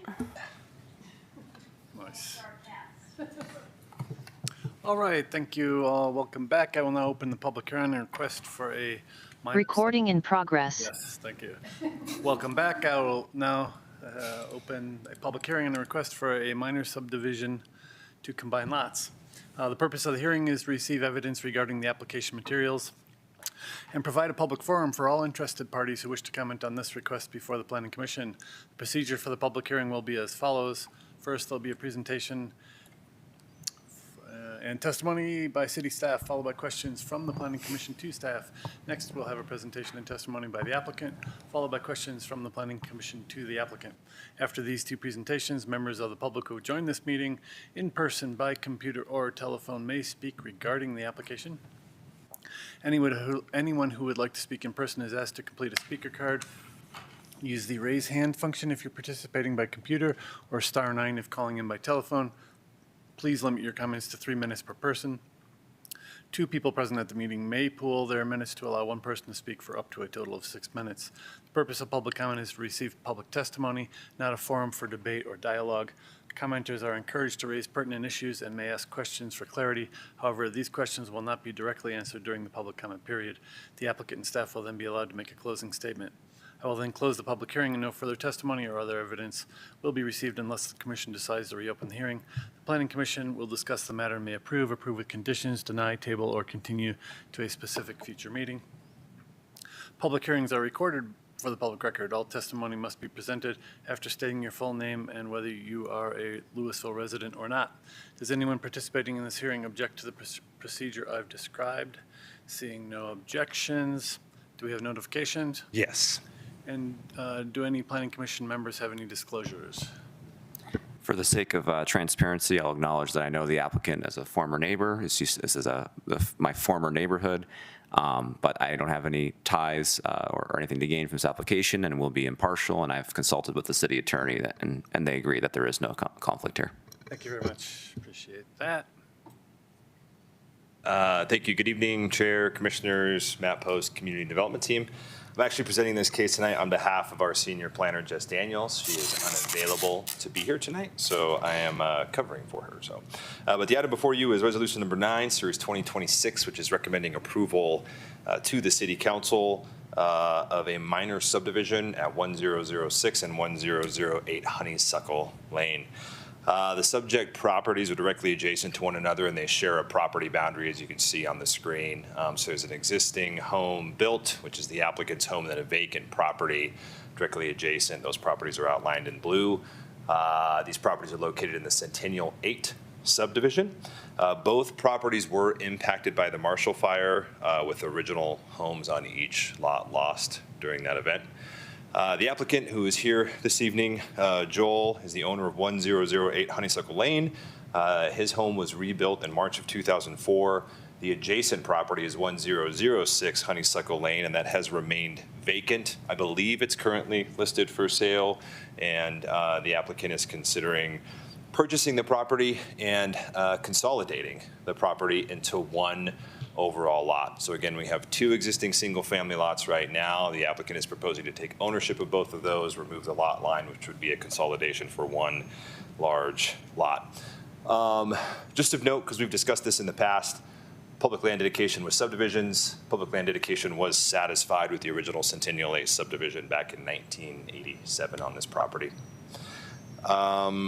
Into the proposal. So again, the applicant's requesting to consolidate lot 35 and 36 into one new lot, which would be lot 35A, excuse me. Overall size of that property would be 13,077 square feet. I believe the applicant has indicated in the application material that the larger lot would be used for residential gardening, a play area, and potentially a future ADU in that location. Here is a view of the existing consolidation plat. You can see that dotted line in the center. That line would be removed. So again, just over 13,000 square feet, 150-foot lot width in this location. Here's an example, the existing home, that's an elevation from the permit set on the right, and then the new proposed ADU that the applicant is considering, I believe he's in the design process, would be on the left, so single story there. Thorough analysis is provided in your staff report. I'm happy to answer any questions about the analysis, but staff, do you find that this proposal satisfies the applicable final plat criteria, zoning requirements, and subdivision regulations?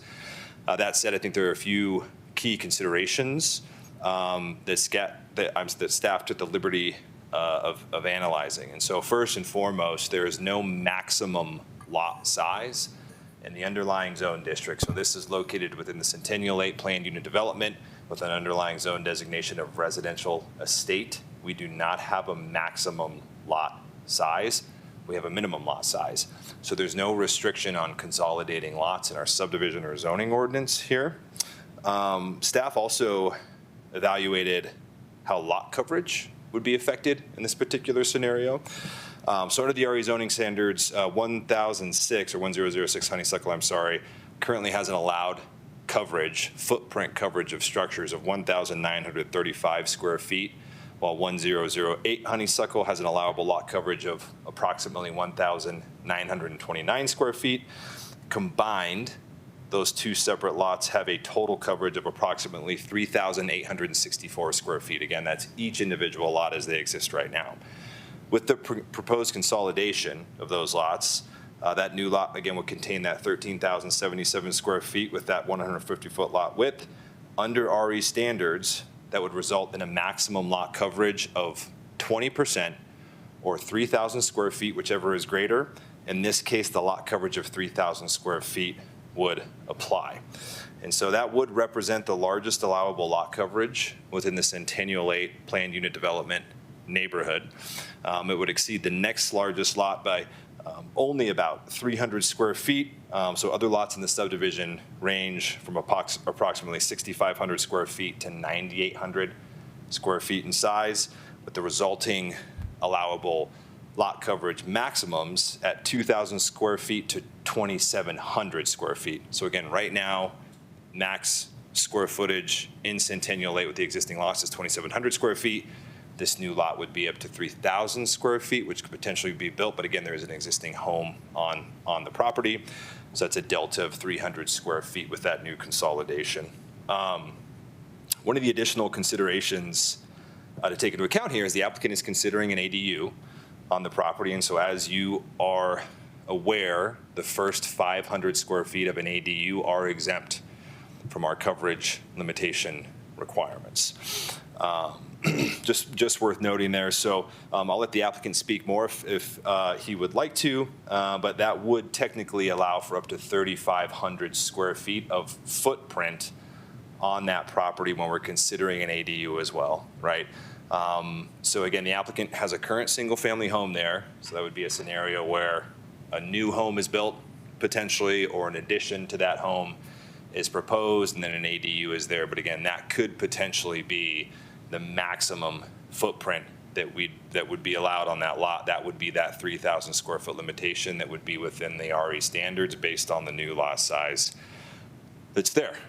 So that's really the primary analysis that staff performed outside of our typical final plat criteria analysis. Again, due to the fact that there is no maximum lot size standard, this is a legal and permissible subdivision per our subdivision regulations and zoning ordinance. So with that, staff do recommend approval of this resolution. I'm happy to answer any questions that the commission may have. Thank you. Opening it up for questions.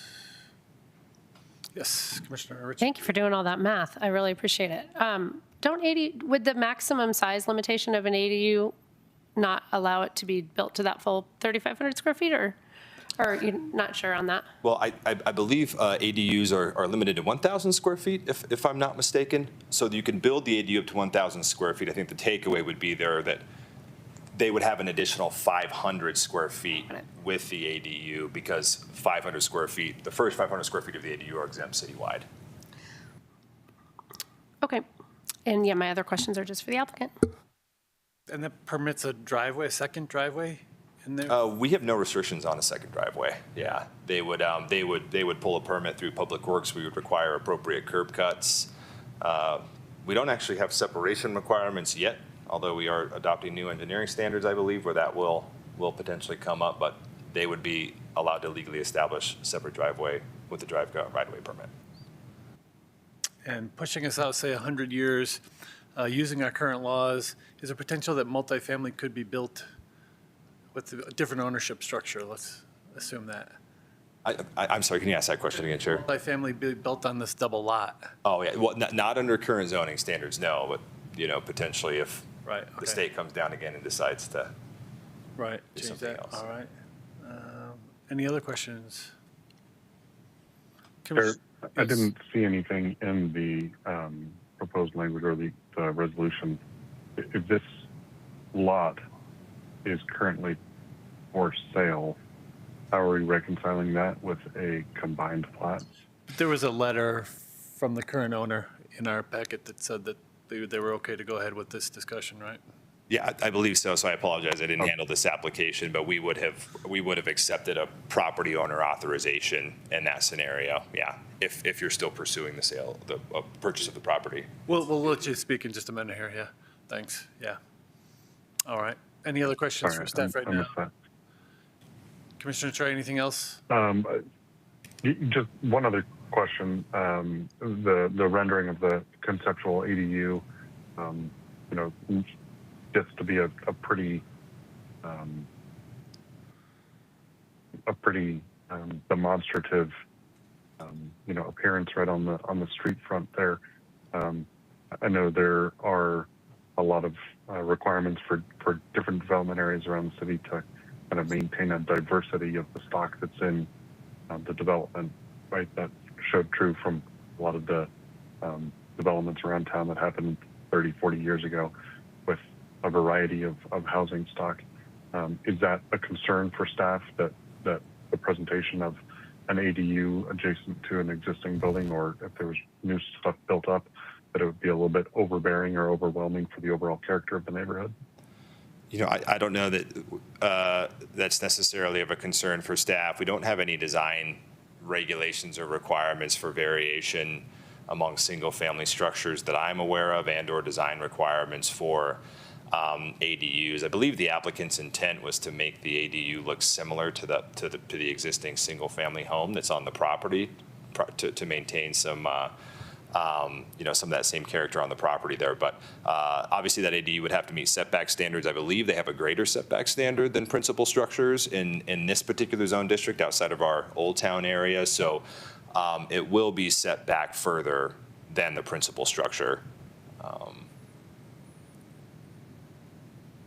Thank you. Anything additional? Thank you. Thank you.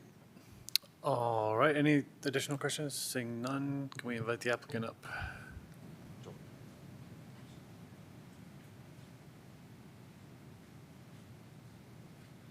Hi, folks. My name is Joel. I am one of the co-applicants. My wife is at home with our two very young boys who are hopefully sleeping right now. I have no presentation for you all. I believe this is a pretty simple case, but I can answer two concerns that came up already, and then I'm happy to take your questions. The first one is that we are under contract for the property, contingent in the contract on the approval by the Planning Commission and then City Council to follow. The second thing is we do plan to put in a driveway for an ADU if we're going to have a garage in it, which is the current plan. I say that in that this is not the matter here is not approving any ADU or plan for ADU. This is something I had to talk about with my neighbors a lot, which is that we intend to do it, but there's nothing here binding us to build one, let alone in any specific capacity. So I just want to point out that distinction. Great. Yeah. Thanks. And actually, for staff on that note, if the ADU wasn't built, would the right to build that continue in perpetuity? Yes. Yeah, thank you. I actually have a little bit of a wrinkle to mention there, which is that we've made the request to keep the tap on the 1006 lot because our tap is at capacity for the main house. We couldn't put in an ADU without using the 1006 tap capacity unless the city was willing to do some sort of tap credit to allow us to convert the main structure's tap because it's at max So there is a little bit of that condition there, but the city has worked with us on it, and that is part of the application. That's why we're preserving it. Thanks. Questions for the applicant? See you, Joel. I'm curious why you don't just leave the lot line and leave yourself the flexibility of a sale in the future, or, again, with the TAP. So just, I mean, the plat meets code, but I am really curious why you're choosing to do this. Everyone asks me that.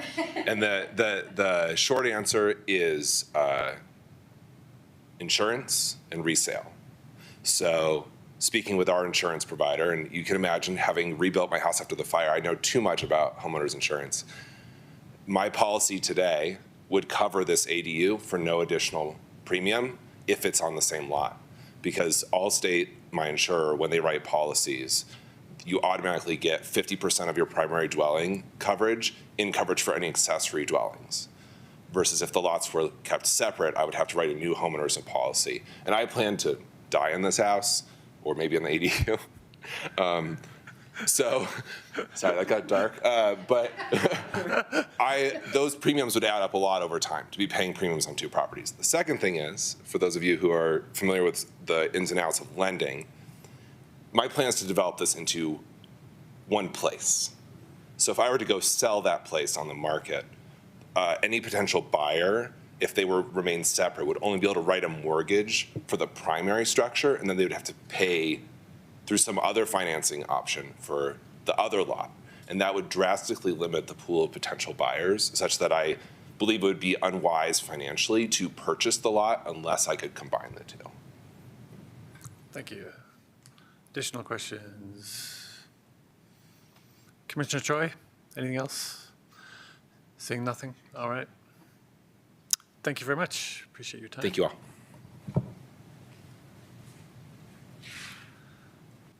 We'd open it up for public comment now. I do see 2 people online and 1 by phone. Please use *9 if you want to speak by phone. Raise hand if you want to watch online or participate from online. Not seeing anything there. Do we have any additional statement you want to make? No? All right. Staff statement? Closing and statement? None. None. Thank you. I will now close the public hearing, and the planning commissioners will deliberate on the evidence presented. During deliberations, no further public comment or other testimony or evidence will be received. Who would like to begin? Why don't we start on the far right? No great deliberation required on my part. I think it's pretty straightforward, so I'm in support. I agree. I like the creativity. I know some of these lots are small, and it's a nice opportunity to create something in ADU, and it seems to satisfy the requirements. I will also be in favor. It is a creative approach and a long-term plan. Commissioner Choi?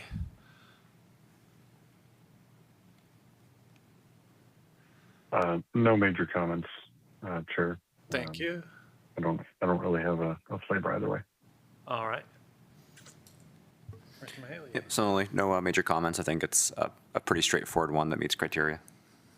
Thank you. Commissioner Ritchie? Yeah, again, I agree with you all. It meets our code, so we don't have a basis for anything other than approval at this point based on the code we have, so thanks. Thank you. Yeah, I also found myself in favor. It'll be interesting to see how it plays out over the years. It'll be cool in 100 years from now. People are like, how come that one's different? Nice. With that, I would entertain a motion.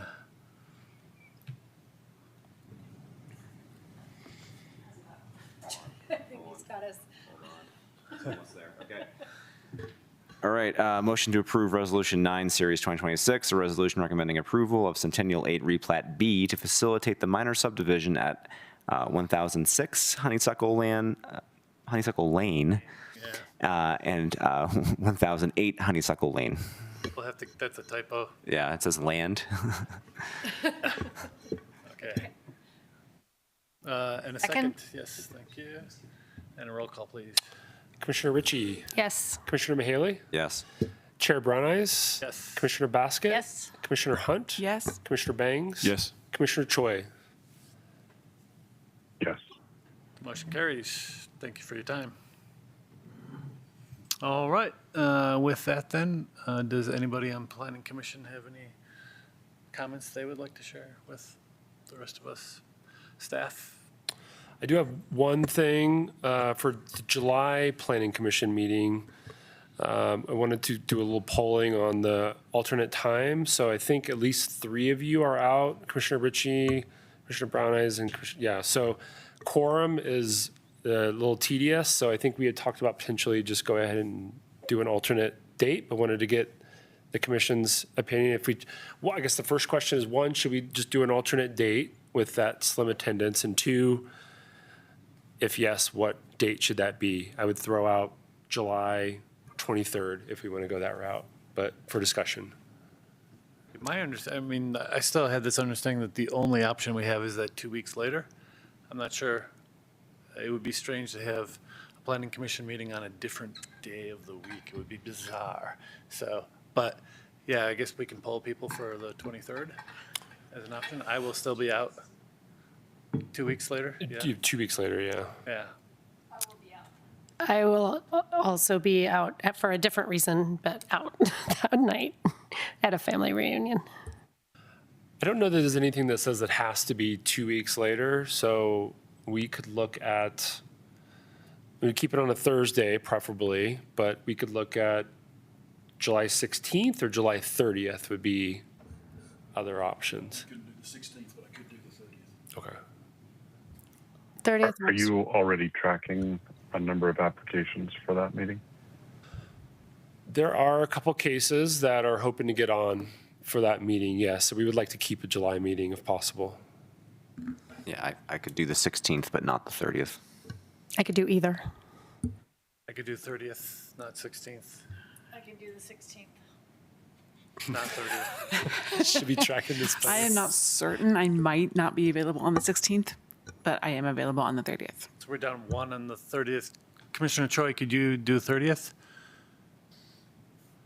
Thumbs Yeah, up. okay, great, thanks. I could do either one. So we'd have 6 people on the 30th if it all works out. July 30th only has 1 person that can't? I thought there were 2. Yeah. No, just 1? No? Yeah. 2 cannot do July 30th. But who's the second? Myself. Oh, okay. All right, so 2 cannot. How do we feel about that? 5? 4 is a quorum, Or of one. or 1 above a quorum. That may be the best we can do. It seems like the best we can do on a Thursday in July. I can send out an email for confirmation if you That'd be want to confirm your schedules, but tentatively July 30th, plan for that. Okay, I'll send up a follow-up email. All right, Okay. we've got 5 for that. No, okay. Oh, yeah. If we are ready, yeah, once we, All right, does that work? Email's great. 5 on the 30th. Okay. Yeah. All right. And then we had one last staff announcement. I did want to announce that Emily is leaving us for sunny Southern California. She is relocating back to Southern California. So we are going to miss her very much and really appreciate her service. We've loved having her. We love her. So many things about her presentation style, her work ethic, her attention to detail. So I do want to make that clear. I almost teed it up when you were about to do your presentation, but I thought that might make you nervous. And then I forgot. So thank you for reminding me. But yeah, we're definitely going to miss Emily. So Yeah, I want to announce that. thank you. Yeah. Excellent. All right, motion to adjourn. So I move to adjourn. All in favor? Aye. Motion carried.